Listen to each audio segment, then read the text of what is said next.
Ba-na-na-na-na-na. Ba-na-na-na-na-na-na. Oh yeah.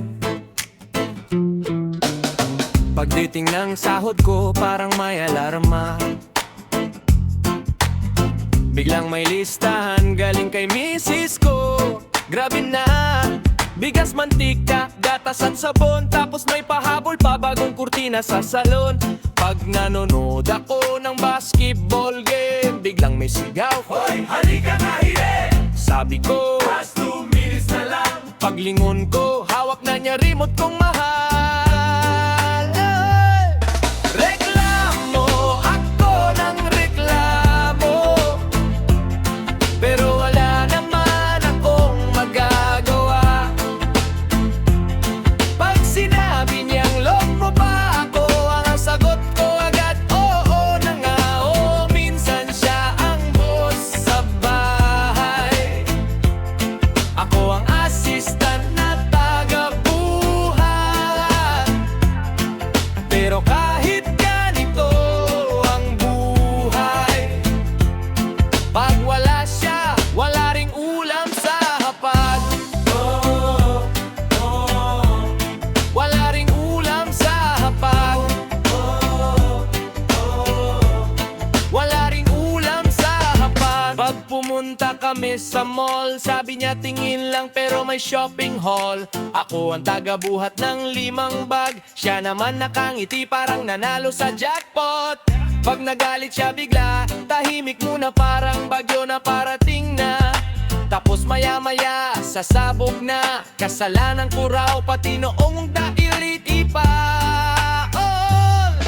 Reklamo, ako ng reklamo, pero wala naman akong magagawa. Pag sinabi niyang love mo ba ako, ang sagot ko agad, oo na nga. O minsan siya ang boss sa bahay, ako ang assistant na tagabuhat.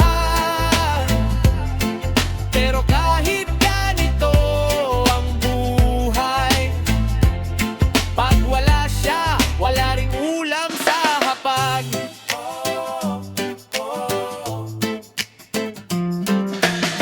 Pag may sakit ako, siya rin ang nurse. May sabaw pa at sermon, combo universe. Sinabi ko na sa'yo, wag ka magpuyat,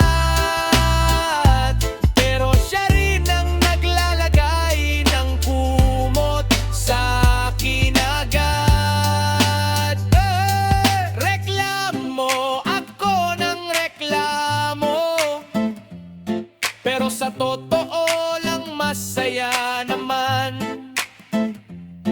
Kasi kahit makulit si misis ko, siya pa rin ang reyna ng tahanan. Oo, minsan ako'y napapailing, pero hindi ko rin siya kayang iwan. Kasi pag wala si misis sa bahay, sigurado gutom ako buong